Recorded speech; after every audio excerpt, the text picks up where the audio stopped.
오늘 우리에게 주시는 하나님의 말씀은 구약 성경 시편 73편 28절입니다. 시편 73편 28절의 말씀을 봉독하여 올리겠습니다. 하나님께 가까이 함이 내게 복이라. 내가 주 여호와를 나의 피난처로 삼아 주의 모든 행적을 전파하리이다. 아멘. 잠시 기도하겠습니다. 하나님 아버지, 우리의 모든 것을 주님께 맡겨드립니다. 이 시간 주님께서 주시는 그 말씀과 은혜를 우리가 충만히 누리게 하여 주시고, 우리 삶이 변화되는 놀라운 역사가 이 시간 일어나게 하여 주시옵소서. 예수님의 이름으로 간절히 기도드리옵나이다. 아멘. 오늘은 하나님께 가까이 함이라는 제목으로 하나님 말씀을 증거하겠습니다. 매주일 참된 교회를 방문하시는 분들은 대부분 저와 마주 앉아서 티타임을 하게 되는데요. 그분들 중에는 저는 당연히 처음 보는 분인데, 그분은 제가 친숙하다고 하시는 분들이 간혹 계세요.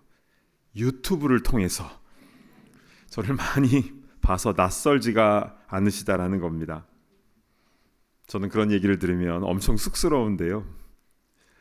얼굴이 드러나고 싶지 않았는데 이 팬데믹 이후에 어쩔 수 없이 온라인 세상이 되어버렸습니다. 그러면서 이런 생각도 듭니다.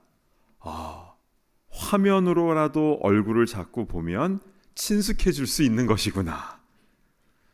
반면 혈연 관계라 해도요, 오랫동안 전화 한 통 없고 얼굴 볼 일이 없으면 서먹서먹하게 될 수도 있다는 것이죠.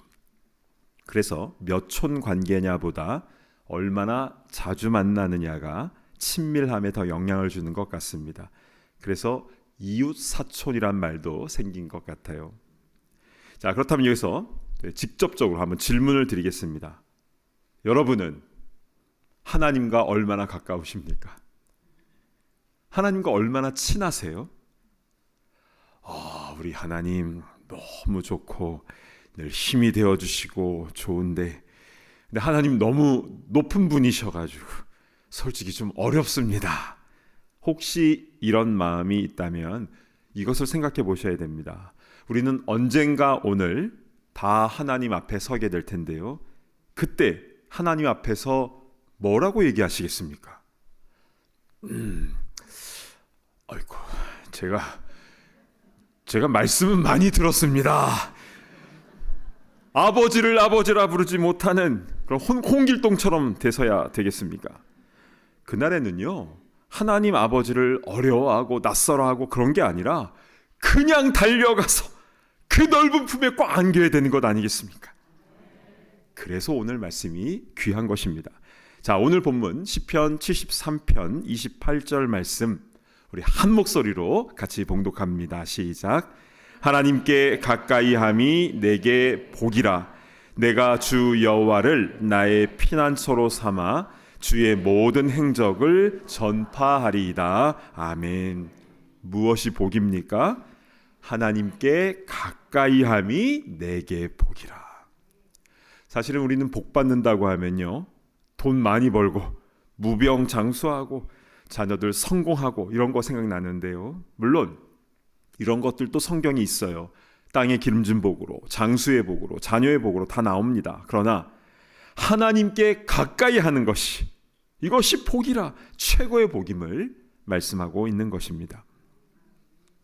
그러니까 이런 것이죠. 탈무드 같은 데 보면요, 왕이 왕비를 뽑는데 3명의 최종 후보에게 받고 싶은 선물 한 가지를 얘기하라 하니까 한 명은 큰 보석을 얘기하고 한 명은 땅을 얘기하는데 마지막 한 명은 당신을 원합니다. 이제 그래서 다 갖게 되었다. 뭐 이런 이야기 있지 않습니까? 그러니까 하나님께 가까이 하는 복은 하나님이 주시는 복보다 하나님 자체를 복으로 여긴다라는 그런 고백이 되는 것입니다. 그러고 보면 이 땅에서의 기복적인 종교들을 보면요, 신에게 어떤 정성을 지극히 보여서 내가 원하는 것들을 받아내는 그런 구조임을 알 수가 있습니다. 초점이 결국 I-centered, 나에게 맞춰져 있는 것을 보게 됩니다. 원래 그것 때문에 종교 믿는 거 아니에요? 이 땅에서 복도 받고 죽어서 좋은 데도 갈 수 있다라고 보고, 이게 보통 사람들이 생각하는 종교에 관한 이해인데요. 그러나 하나님을 믿는다라는 것은 본질적으로 다릅니다. 나 중심이 아니라 하나님 중심, God-centered입니다. 자, 그런데 여기에 반전이 있으니 우리 하나님은 우리 중심이라는 사실입니다. 나를 먼저 사랑해 주셨고 내게 먼저 찾아와 주셨어요. 그리고 내게 다른 것을 요구하시는 게 아니라 내 마음을 원하시는 것이죠. 이것이 세상의 기복적인 종교들이 보여주고 있는 것과는 너무나 다른 것이죠. 그래서 기독교 신앙의 핵심은요, 소원 성취가 아니라 사랑인 것이고, 그렇기 때문에 복 중에 최고의 복은 하나님께 가까이함이 되는 것인 줄로 믿습니다. 아멘. 뭔가 클리어해지지 않습니까? 자, 그렇다면 구체적으로 우리는 어떻게 하면 하나님과 더 친밀해질 수 있을까요? 그래서 하나님 앞에 섰을 때 말씀은 많이 들었습니다, 이렇게 안 할 수 있을까요? 자, 여러 가지 하나님과 가까워지는 방법들이 있는데요, 성경에서 말씀하고 있는 중요한 몇 가지는 다음과 같습니다. 첫 번째, 기도를 통해서 하나님과 가까워질 수 있습니다. 기도는 하나님과의 대화이죠. 그냥 내 소원을 놓고 비나이다 하는 것이 아니라 사랑하는 아버지와 대화하는 것입니다. 사람과도 대화가 끊기면 마음도 멀어지지 않습니까? 근데 하나님과도 마찬가지입니다. 그래서 선지자 사무엘은요, 이렇게 결단을 하였는데요, 내가 기도 쉬는 죄를 결단코 범하지 않으리라. 사무엘상 12장이 나옵니다. 기도 쉬는 것을 죄라고까지 여기는 이유는 하나님께 가까이 하는 것이 신앙의 핵심이라는 것과 이게 다 연결이 되어 있는 것입니다. 기도하실 때 단지 소원만 아뢰는 것이 아니라, 물론 그것도 해야 됩니다. 그러나 하나님 아버지께 감사와 사랑의 고백을 많이 하시기 바랍니다. 그리고 주님께서 나에게 어떤 마음을 주시는지 기도 시간에 그것을 한번 느껴보시길 바랍니다.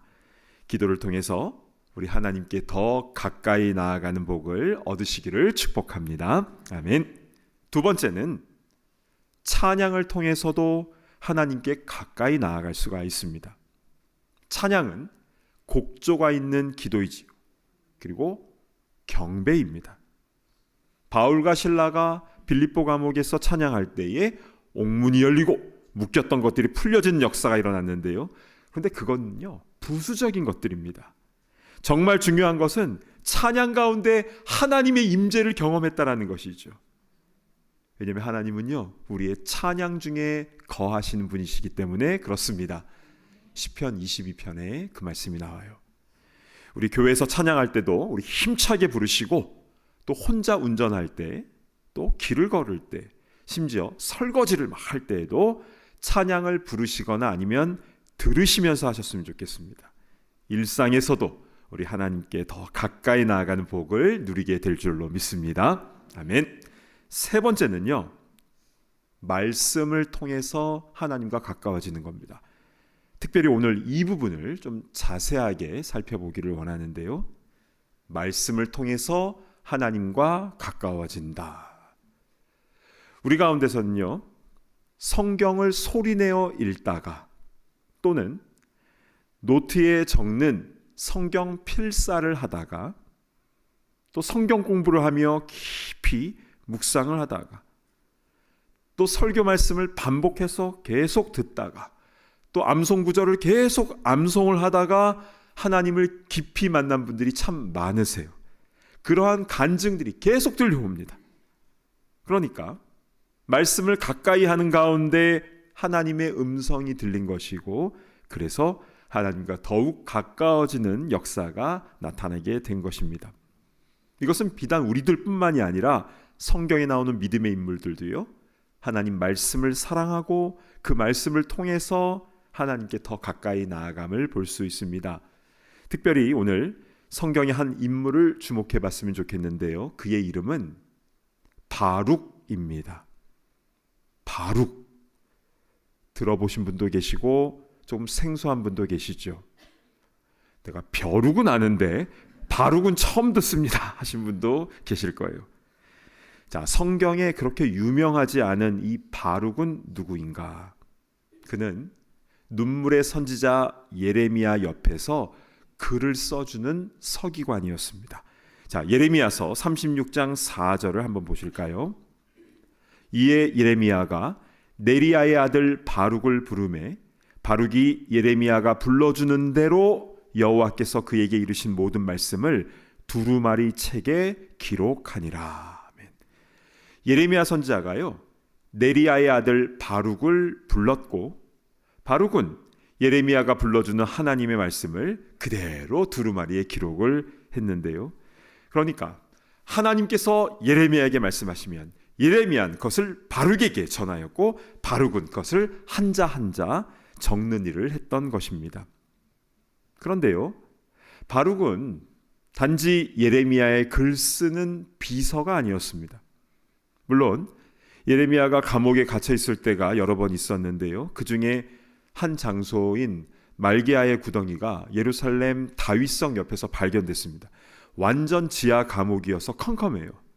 그래서 예레미야가 글을 쓰기 위해서 바룩 같은 사람이 필요했겠다, 이렇게 기능적으로도 생각이 할 수 있습니다. 그런데요, 바룩의 입장에서 보았을 때는요, 그는 하나님의 말씀을 듣고 기록함을 통해서 그 자신이 하나님께 더 가까이 나아가는 복을 누리게 된 것입니다. 그런데 흥미로운 것은요, 이 바룩의 집안이요 대단했다라는 사실입니다. 요즘 말로 하면 금수저 집안이라고 할 수 있을 것 같아요. 바룩의 할아버지 마세아는요 예루살렘의 시장이었습니다. 그리고 바룩의 동생 스라야는 시드기야 왕의 비서실장과 같은 고위 관리였어요. 즉 바룩의 집안은 고위 정치인 가문으로서 부와 명예를 이어 누릴 수 있는 그런 분위기였습니다. 그러나 그의 선택은 단호하고 단순했지요. 바룩은 말씀을 듣는 자리를 택했습니다. 그래서 그 말씀을 한자 한자 기록했다라는 것, 그리고 그 말씀대로 순종했다라는 겁니다. 이렇게 말씀을 듣고 기록하고 순종하고 그랬던 이 바룩은요, 그렇게 말씀을 통해서 하나님께 더 가까이 나아갈 수가 있었던 것입니다. 왜냐하면 말씀에는 하나님 아버지의 마음이 그대로 담겨져 있기 때문입니다.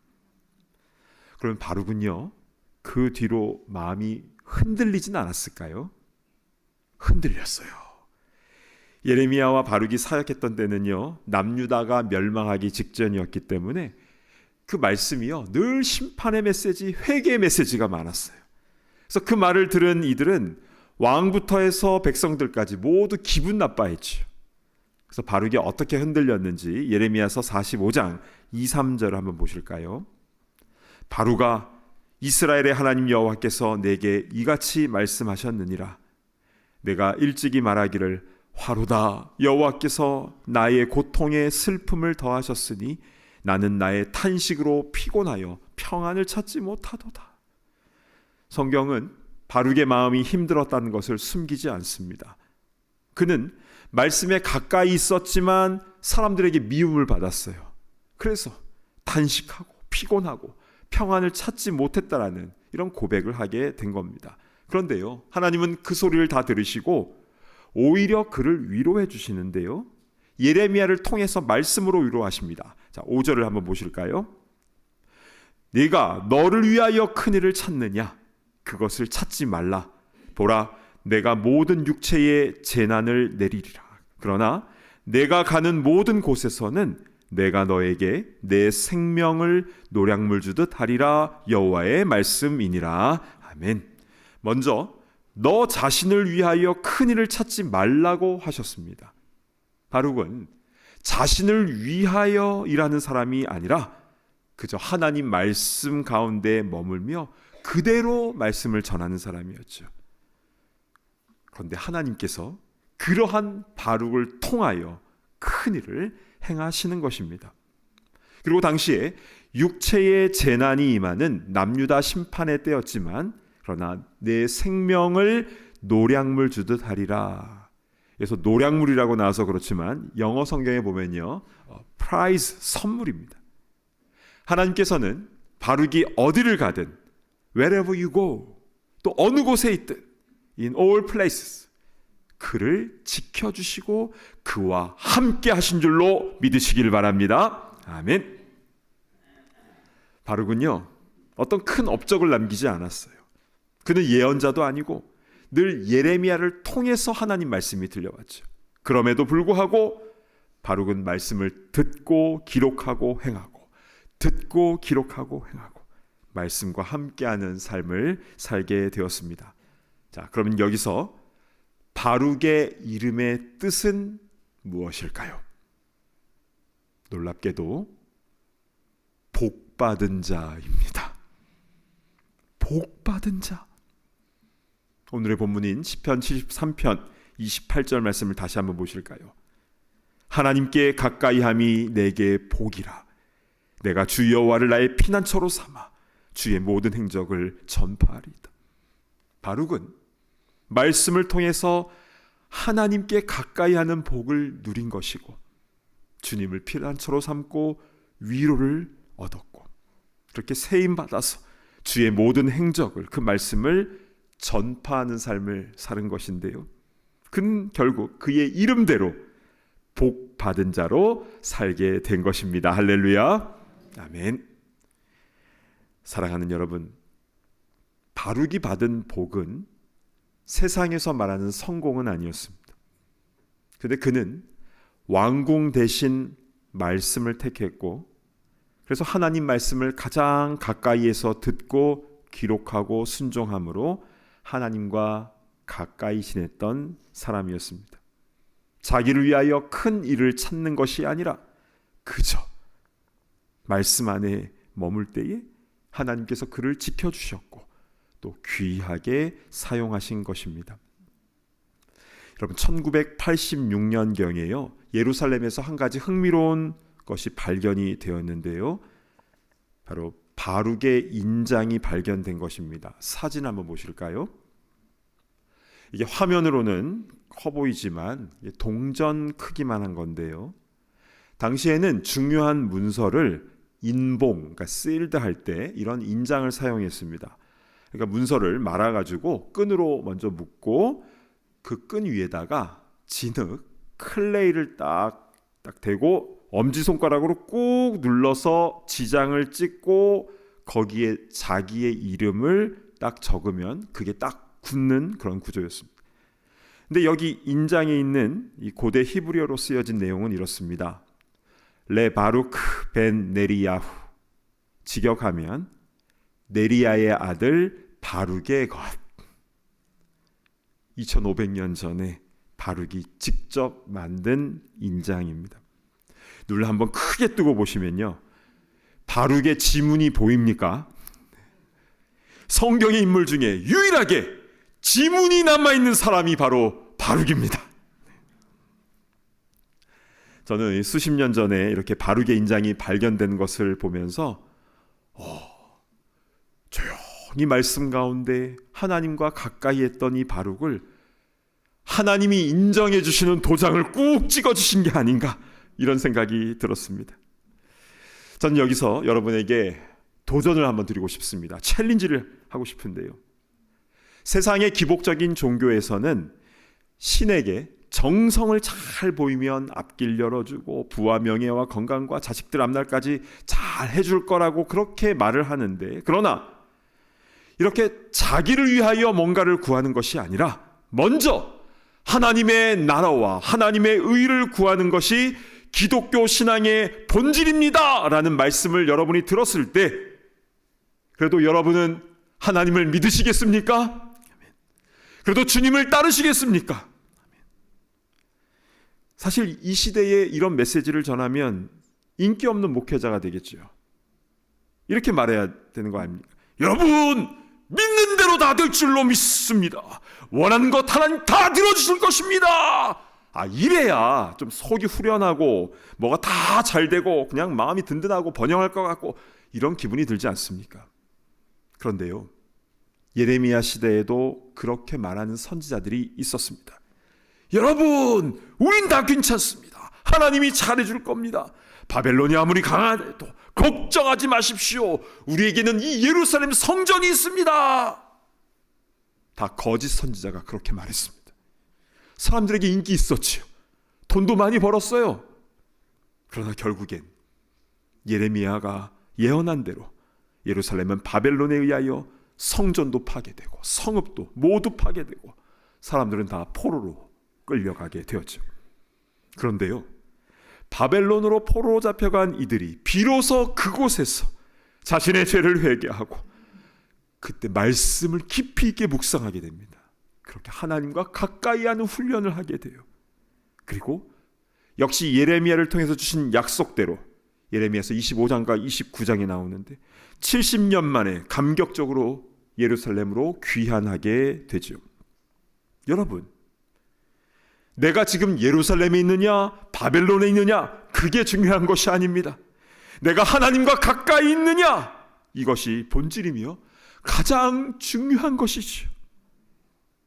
말씀 듣는 자리를 사모하고 주신 말씀을 기록하고 그리고 그 말씀을 붙들고 살아가는 자, 그렇게 하나님과 가까이 하는 인생이 바룩의 이름이 증명하듯 진정 복받은 인생인 줄로 믿습니다. 아멘. 하나님께서 내게 주시는 것이 복이 아니라 하나님께 가까이 함이 복이라. 이렇게 늘 주님의 얼굴을 구하며 이 땅에서도 그리고 죽어서도 영원히 주님 나라 안에서 살아가는 그런 천국 백성 다 되시기를 진심으로 축복합니다. 아멘. 우리 주신 말씀 붙잡고 우리 함께 내 주를 가까이 이 복음성과 찬양을 우리 악보를 보시면서 또 가사를 생각하시면서 우리 함께 찬양하도록 하겠습니다.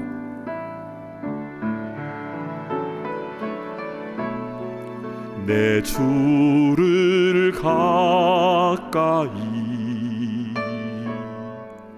더욱 가까이 주님을 가까이 함이 내게 복이라. 내 평생 소원이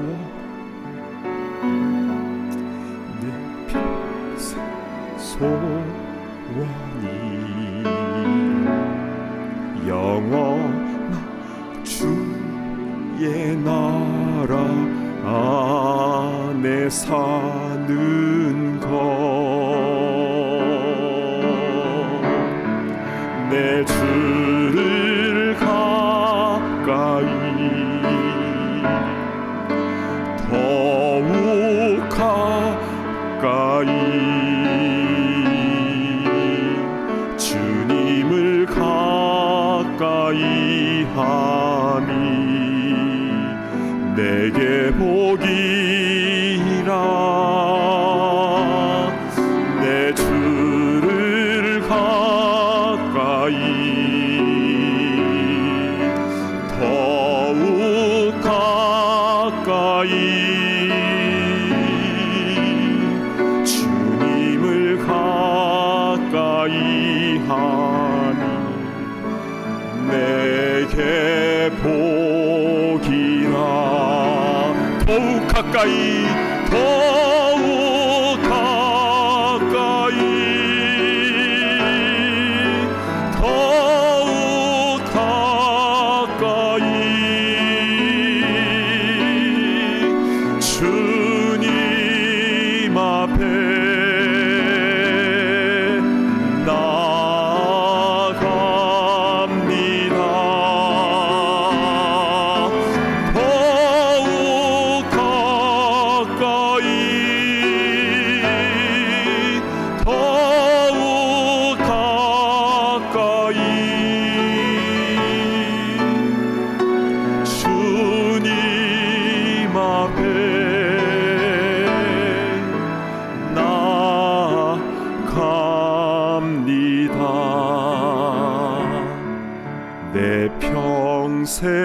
소원은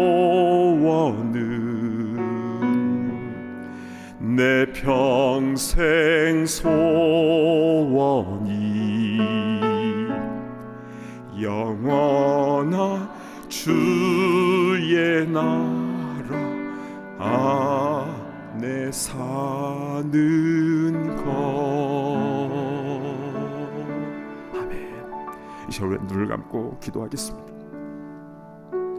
오늘 세상에서는 슈퍼볼 선데이라고 난리죠. 근데 한 소식을 들었는데요.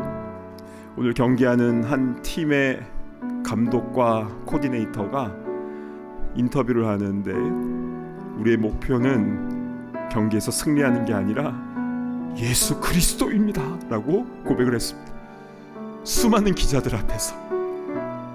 알고 보니까 지난 크리스마스 때 모든 선수들에게 다 성경책을 나눠주고 우리 같이 말씀을 읽고 묵상하자, 그렇게 함께 영적으로 하나가 되어서 지금까지 온 것이었습니다. 저는 그 이야기를 듣고 너무 도전이 되고 너무 감사했어요.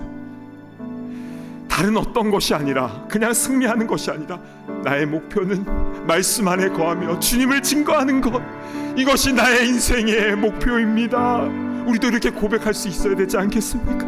이 시간 함께 우리 주신 말씀을 붙잡고 나아갈 때 주님과 더 가까이 나아가는 우리가 되게 하여 주시옵소서. 이 시간 함께 주여 한번 외치며 동성으로 기도하며 나아갑니다. 주여! 아버지 하나님, 은혜를 베풀어 주시옵소서. 아버지 하나님, 은혜 위에 은혜를 허락하여 주시옵소서. 세상 종교에서 말하는 이런저런 세상의 물질과 건강과 아버지 하나님, 그런 모든 형통의 모든 것들을 시간 잠깐 내려놓고 아버지 하나님, 주님의 얼굴을 구하며 주님과 더 가까이 나아가는 그 마음을 우리가 갖기를 원합니다. 아버지 하나님, 기도를 통해서, 찬양을 통해서, 그리고 말씀을 가까이함을 통해서 주님을 더욱더 사랑하기를 원합니다. 주여, 주의 말씀이 우리 귀에 들리게 하시고 그 말씀을 우리가 기억하게 하여 주시고 그 말씀대로 순종하며 살아가는 단순하지만 그런 견고한 삶을 살아갈 수 있도록 인도하여 주시옵소서. 세상의 것들을 내려놓을 수 있는 용기를 허락하여 주시고 아버지, 우리 인생의 목표가 무엇인지를 다시 한번 정립하게 하여 주시옵소서.